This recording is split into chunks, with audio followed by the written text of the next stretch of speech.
수년 전부터 우리 사회는 금수저, 흙수저 하면서 수저 계급론이라는 그런 것들이 등장했어요.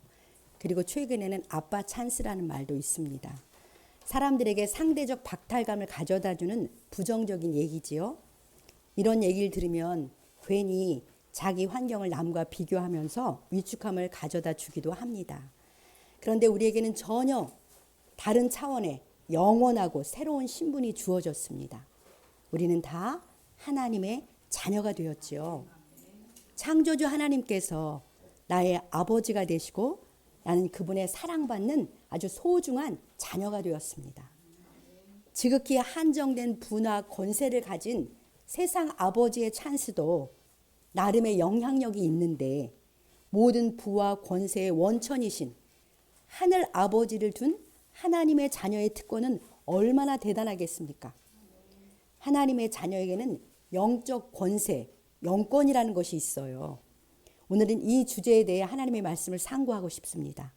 이 시간에는 하나님의 자녀의 권세라는 제목으로 하나님의 말씀을 듣겠습니다. 먼저 여러분들은 어떻게 하나님의 자녀가 되셨습니까? 우리가 어떻게 하나님의 자녀가 되는지를 먼저 상고해 보겠습니다. 우리 9절 말씀을 같이 읽어보겠습니다. 참 빛, 곧 세상에 와서 각 사람에게 비추는 빛이 있었나니. 네, 참 빛이신 예수님께서 우리 각 사람에게 오셔서 비추어 주셨어요. 예수님께서 빛으로 오셔서 나를 비추어 주시는 것이 우리가 하나님의 자녀가 되는 첫걸음입니다. 빛이신 주님이 나를 비추어 주지 않으면요, 우리는 내 어둠을 깨닫지를 못해요. 빛이 와야 어둠이 드러나고 어둠이 물러가게 되잖아요. 참 빛이신 주님께서 우리를 비추어 주실 때 우리의 삶의 어둠은 물러가고 생명의 빛이 임합니다. 우리 성도님들 누가복음 5장에 보면 갈릴리의 어부 시몬에게요, 참 빛이신 예수님이 찾아오셔서 그를 비추셨던 사건을 기억하실 것입니다. 베드로의 본래 이름은 시몬이잖아요. 어느 날 예수님께서 게네사렛 호숫가에서 그 어부 시몬의 배에 타셔서 사람들을 가르치셨어요. 다 가르치신 후에 시몬에게 이렇게 말씀하십니다. 깊은 데로 가서 그물을 내리라 이렇게 말씀하세요. 그러자 시몬이 선생님, 우리들이 밤이 새도록 그렇게 수고를 했지만 아무것도 잡지 못했습니다. 아주 그 숙련된 어부잖아요. 그렇지만 내가 선생님 말씀 믿고 제가 그물을 내리겠습니다. 이렇게 말을 했습니다. 그가 주님의 말씀을 따라 그물을 내렸는데 어부인 그의 예상을 완전히 깨고 고기가 너무 많이 잡혀서 그물이 찢어질 정도가 되었습니다. 그래서 주변에 있는 다른 배에 있는 친구들을 막 손짓해서 불러가지고 그물을 들어 올렸는데 고기가 두 배에 가득 차서 배가 잠길 정도로 많이 잡혔다. 이렇게 이야기한 그런 성경 구절이 있잖아요. 이 일로 시몬도 놀라고요. 함께 있던 모든 사람이 크게 놀랐습니다.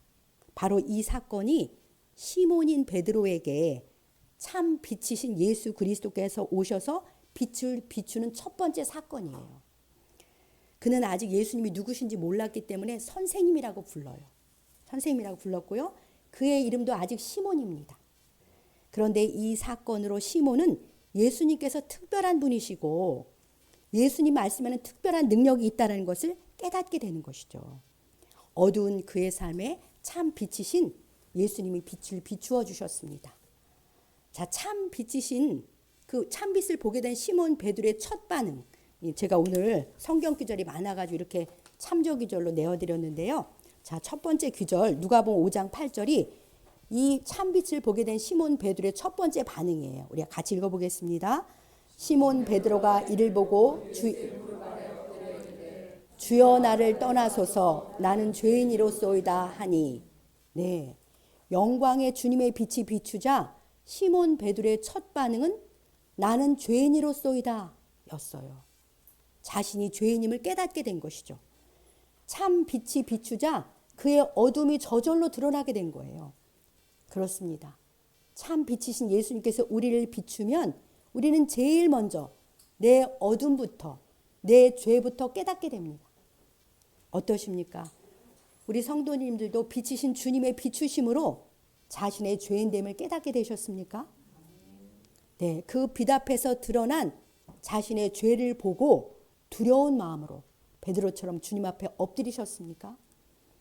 거룩하신 주님의 빛 앞에서 나의 죄된 모습이 비춰지면 이 죄를 어찌할꼬 하는 탄식과 두려움이 찾아옵니다. 내 육체와 마음에 원하는 대로 산 그런 죄인임을 깨닫게 되고요. 하나님은 전혀 염두에 두지 않고 내 욕심을 따라 산 것이 죄임을 우리는 깨닫게 됩니다.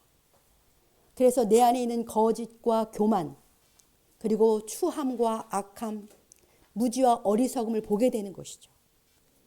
죄된 내 모습이 다 드러나면 참담한 심정으로 주님 앞에 엎드려서 회개할 수밖에 없어요. 내 중심적이고 세상 중심적으로 살던 삶에서 돌이켜 삶의 방향 전환이 일어나게 됩니다. 이전의 삶이 어둠인 것을 아는데 어떻게 어둠 속에 계속 살 수가 있겠습니까? 빛을 몰랐으면 모를까 비춤을 받았는데 어떻게 어둠 속에 계속 머무르겠습니까? 참 빛이신 주님이 우리에게 오셔서 비추실 때 죄를 깨닫고 회개하며 빛을 따르는 삶으로의 방향 전환이 일어나는 줄 믿습니다. 자, 우리 각 사람에게 참 빛이신 주님이 찾아오셔서 빛을 비추어 주심이 그것이 바로 은혜 중에 은혜인 거예요. 내 실상을 깨달아야 우리는 구세주를 믿고 의지하고 받아들여서 구원을 받게 되니까요. 자, 우리 10절 11절을 같이 한번 읽어보겠습니다. 그가 세상에 계셨으며 세상은 그로 말미암아 지은 바 되었을 때 세상이 그를 알지 못하였고 자기 땅에 오매 자기 백성이 영접하지 아니하였으나, 네, 참빛이신 예수님께서 세상에, 자기 땅에, 자기 백성에게 오셨어요. 그러나 세상은 그를 알지 못했습니다. 자기들을 지으신 창조주 하나님을 알지 못했고 그 백성이면서도 자기 왕을 알아보지 못한 거죠. 왜냐하면 참빛이 아직 그들에게 비추어지지 않았기 때문이에요. 완악하고 교만해서 그 마음의 문을 꽉 닫고 있기 때문에 빛이 들어갈 틈바구니가 없는 거죠. 그래서 생명의 빛, 참빛을 거절합니다. 영접하지 않습니다. 우리의 마음도 본래는 완악함과 교만함, 무지함으로 이렇게 꽉 닫혀 있지 않았습니까? 그런데 굳게 닫힌 내 마음을 흔드는 인생의 사건들이 일어납니다. 공허함, 길을 찾지 못하는 방황, 영원한 것에 대한 갈증, 질병의 고통, 가정의 문제, 배신 등의 깨어진 관계, 경제적 어려움 등이 우리의 마음과 삶을 흔들어댑니다. 이런 것들은 내가 정말 아무것도 아니구나 라는 내 실상을 보게 하고요. 연약하기 짝이 없는 나를 보게 만듭니다.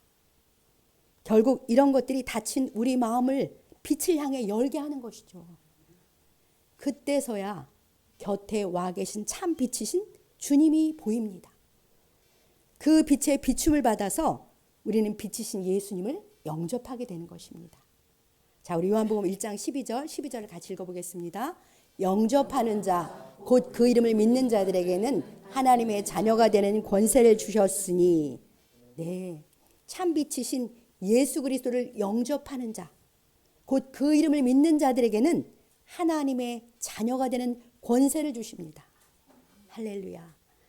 예수 그리스도를 영접한다는 것은 구원자이신 예수님을 신뢰하고 그분을 나의 주님으로, 나의 구주로 내 마음과 삶에 초대하는 것이죠. 그것이 바로 예수 그리스도를 믿고 영접하는 것입니다. 이곳에 계신 우리 성도님 한 분 한 분은 다 마음의 문을 여시고 예수 그리스도를 나의 주님으로, 나의 구주로 다 영접하셨지요? 네, 아멘입니다. 예수, 그 이름이 바로 구원입니다. 예수, 그 이름이 바로 우리의 의로움이십니다. 예수, 그 이름이 우리의 생명이고요.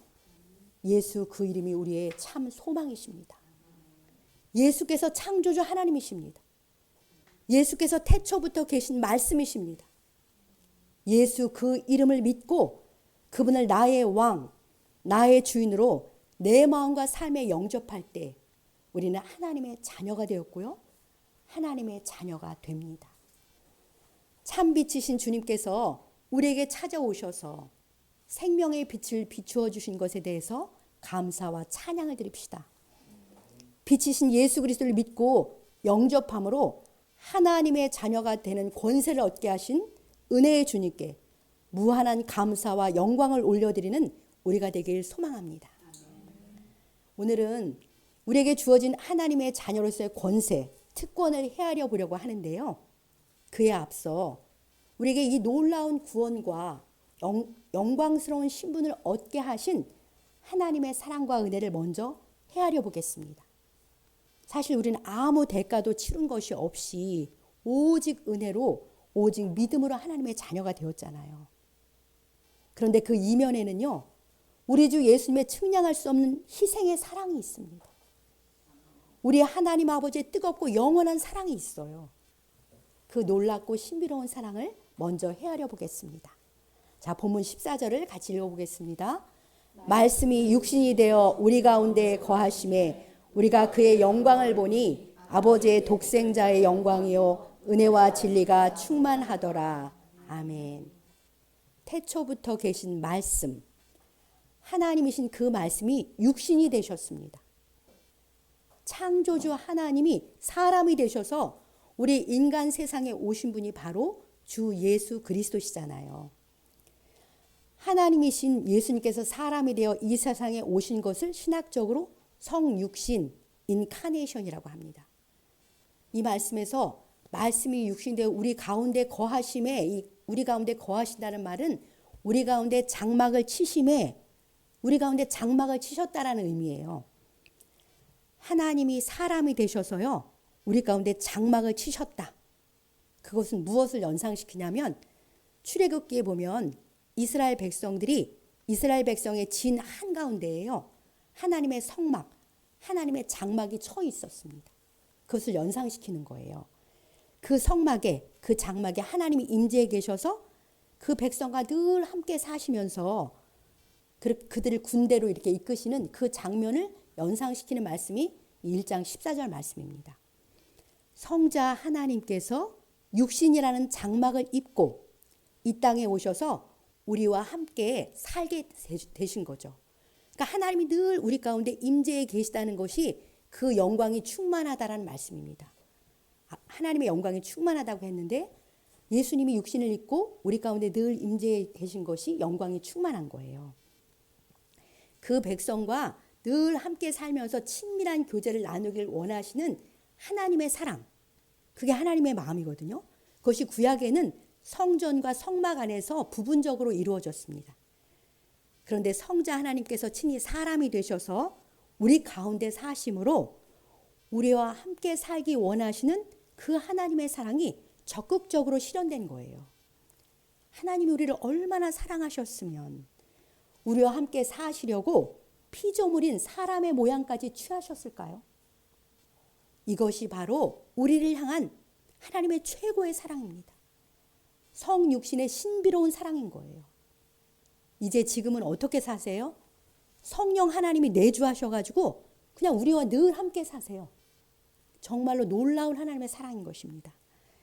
영화로운 왕의 자리를 버리시고 누추하고 연약한 백성의 자리로 내려오셔서 그 백성과 함께 동고동락하는 사랑이 바로 말씀이 육신이 되신 사건이에요. 가만히 생각해보면 동화보다도 더 동화 같은 이야기예요. 그런데 이것이 실제라는 사실이 정말 놀라운 신비이고 진리입니다. 영광의 하나님께서 누추한 인간의 삶에 들어오셔서 모든 일에 우리가 똑같이 시험을 받으셨어요. 우리의 질병도 아시고요, 우리의 가난도 경험하셨습니다. 우리의 모든 슬픔과 연약함을 다 친히 경험하셨잖아요. 그래서 우리를 불쌍히 여기세요. 다 아시기 때문에요. 여러분들도 경험한 것만 다른 사람의 연약함을 알고 굉장히 불쌍한 마음을 갖게 되는 것처럼 예수님이 인간으로 모든 우리의 생사고락을 경험하셨기 때문에 우리를 불쌍히 여기시는 것이죠. 그런데 예수님은 죄가 없으시다는 것이 달라요. 한 인간으로서 완전하게 하나님께 순종하셨기 때문에 완전한 의를 이루셨습니다. 유일한 의인이신 인간 예수께서 우리들의 죄를 다 짊어지시고 속죄의 제물로 십자가에 죽으심으로 우리의 모든 죄값을 치러주신 것이죠. 그리고 예수님은 의로우시기 때문에 부활하신 거예요. 의가 있으시기 때문에 부활하신 것입니다. 예수님이 흘리신 그 피가 우리의 모든 죄를 사하고 의로우셔서 부활하신 예수님의 의가 우리에게 전가된 것입니다. 로마서 4장 25절 제가 나눠드린 두 번째 규절 우리 같이 뜻을 생각하면서 읽어보겠습니다. 예수는 우리가 범죄한 것 때문에 내줌이 되고 또한 우리를 의롭다 하시기 위하여 살아나셨느니라. 아멘. 이 말씀대로 예수님께서는 우리의 죄 때문에 죽으셨고 자기 목숨을 내주셨고 우리를 의롭다 하시기 위해서 부활하셨어요. 예수님의 죽으심과 부활하심으로 우리는 구원을 받고 하나님의 자녀가 되었습니다.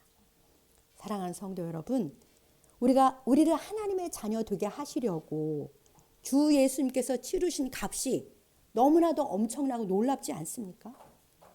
말씀이 육신이 되어 오신 예수님의 희생의 사랑으로 우리의 구원이 이루어졌습니다.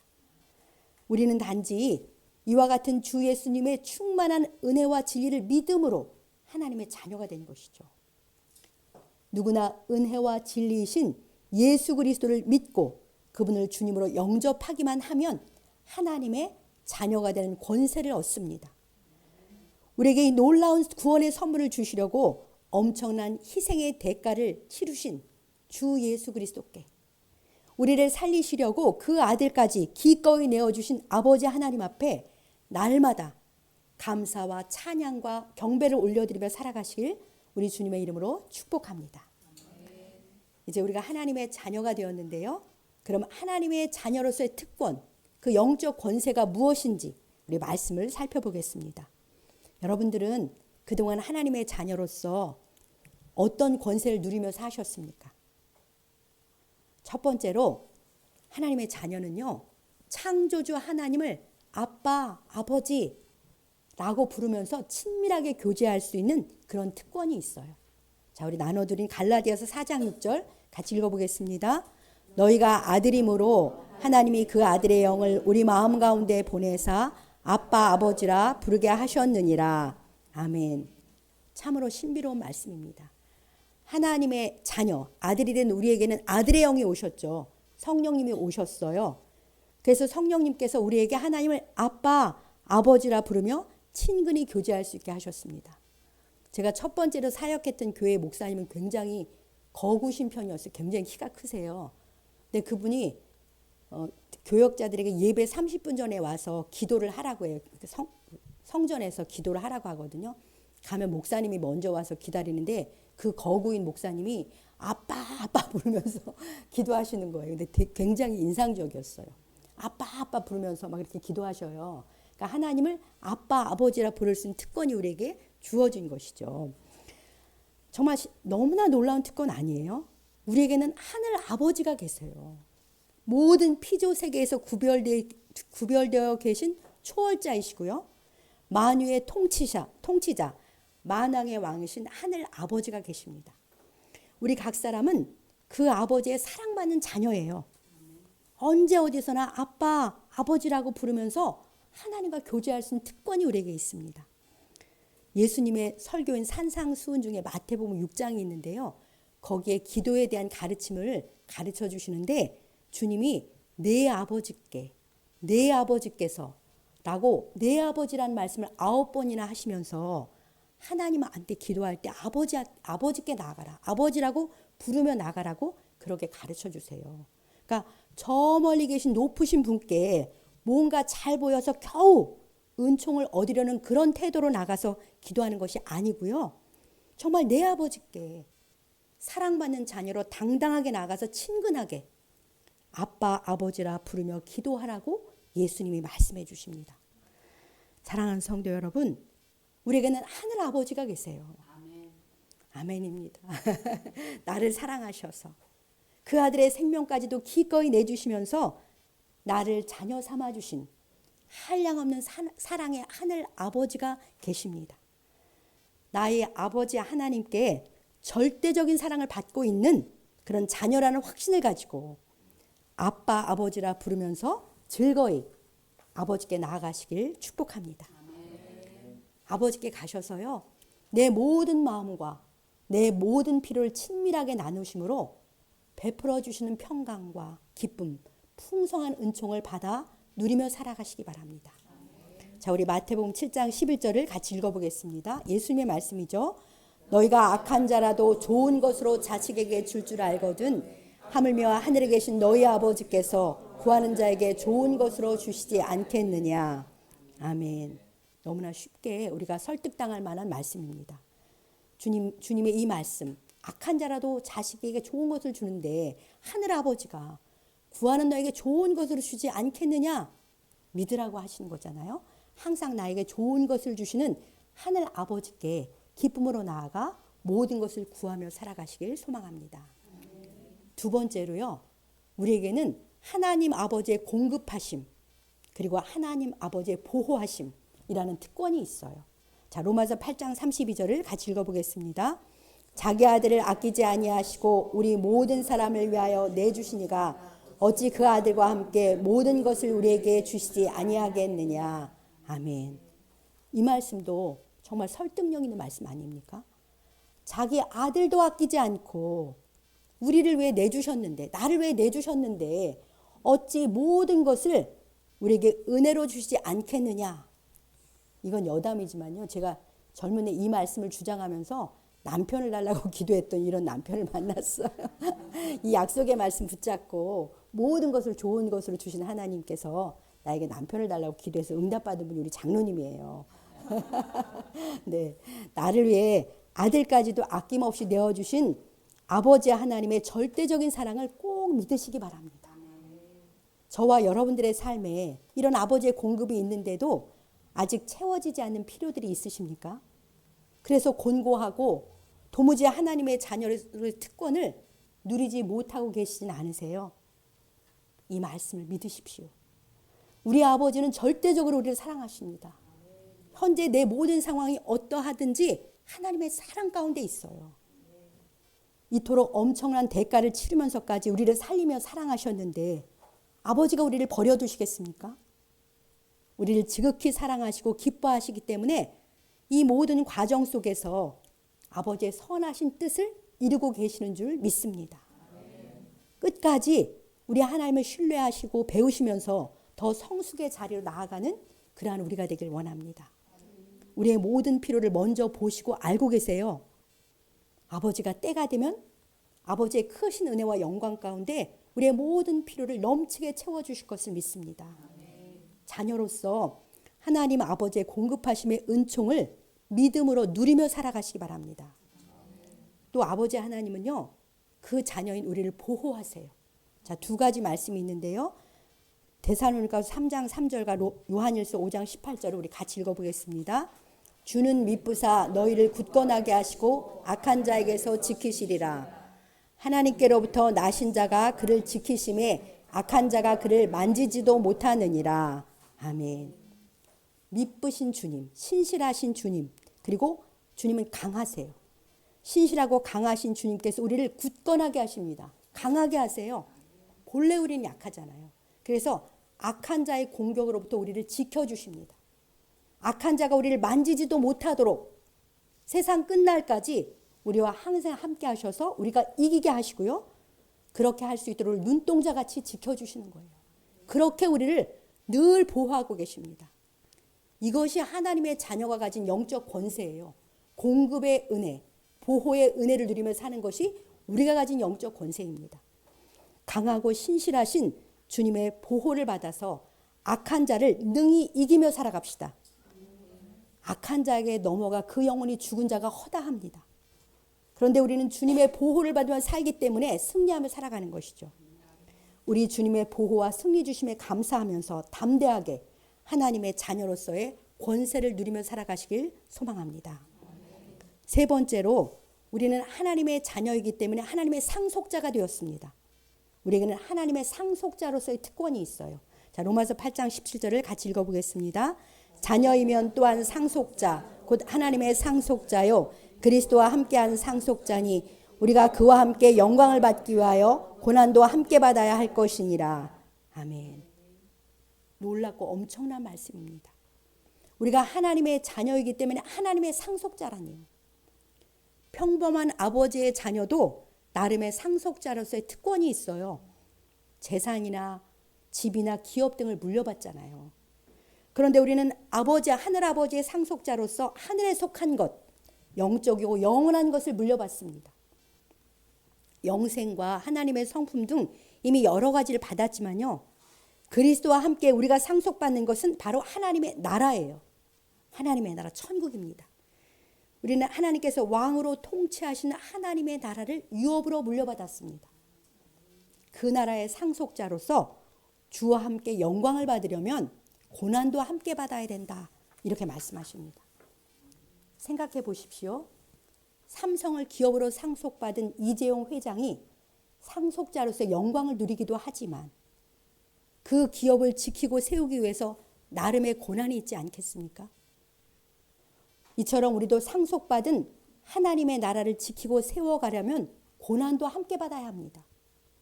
그런 우리에게 주님이 이렇게 말씀하세요. 우리 마태복음 6장 33절을 같이 읽어보겠습니다. 너희는 먼저 그의 나라와 그의 의를 구하라. 그리하면 이 모든 것을 너희에게 더하시리라. 아멘. 우리에게 그 나라, 하나님 나라를 물려주셨는데, 상속받았는데 우리 보고 삶의 우선순위를 그의 나라, 하나님 나라를 구하는 것, 그의 의, 하나님의 의를 구하며 살아라. 이렇게 말씀하세요. 우리가 하나님의 나라와 의를 먼저 구하며 살 때 이 세상에서 우리도 나름의 고난을 받아요. 그것은 어떤 경우에라도 진리의 말씀을 따라 순종하며 살아가는, 그것이 하나님의 통치 아래 살아가는 거잖아요. 그럴 때 우리는 나름의 어려움이 있기는 합니다. 근데 고난이라고 말씀드리긴 송구스러운데 어쨌든 나름의 어려움이 있어요. 이 세상 나라에서 하나님 나라를 추구하고 그 나라의 원리인 말씀대로 살아가는 삶에는 당연히 어려움, 고난도 있습니다.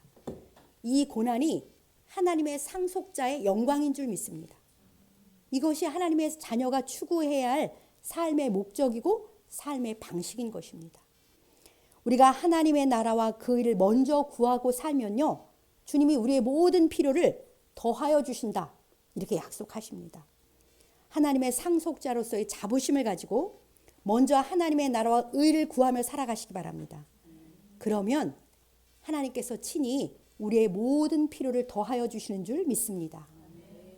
하나님의 자녀로서 물려받은 하나님의 나라를 힘차게 세워가는 우리 모두가 되시길 소망합니다. 끝으로 우리는 일생 동안 아버지 하나님의 인도를 받으며 살아가는 특권이 있어요. 자, 마지막 말씀 로마서 8장 14절을 같이 읽어보겠습니다. 무릇 하나님의 영으로 인도함을 받는 사람은 곧 하나님의 아들이라. 아멘.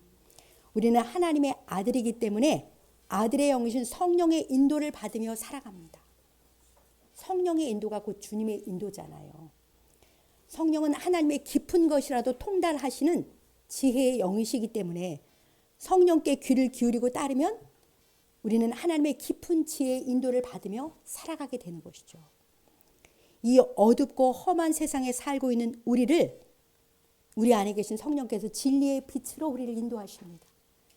생명의 길로, 평강과 의의 길로, 은혜와 복된 길로 우리를 인도하여 주시니 하나님의 자녀의 권세가 너무나 크고 놀랍습니다.